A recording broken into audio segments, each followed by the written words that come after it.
तुझी प्रगती का खुंटते माहितीये? अरे प्रयत्न करता करता कालांतराने तुला हळूहळू यश प्राप्त होऊ लागतं आणि मग मध्येच काय होतं, त्या यशाला खीळ का लागते हे तुझं तुलाच उमगत नाही, हो ना? आता शांतपणे ऐक. अशी एखादी तुझ्या ऐकिवात असलेली नामवंत व्यक्ती आहे का, की ज्या व्यक्तीच्या दाम्पत्याने त्या व्यक्ती एवढा नावलौकिक मिळवलाय?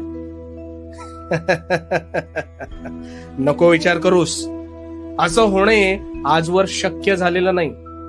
याला कारण म्हणजे माणूस जेव्हा अधिकाधिक कठीण प्रसंगातून जातो तेव्हाच तो अधिक प्रयत्नशील आणि कणखर बनत जातो. अशा वेळेस बुद्धी चातुर्याच्या बळावर मेहनतीने परिस्थितीला मात देत अनेक शिखर तो गाठतो. पण ह्या उलट परिस्थिती त्यांच्या दाम्पत्याला असते. त्यांना ह्या परिस्थितीच्या झळा टोचलेल्याच नसतात. कसं आहे, हिरा जो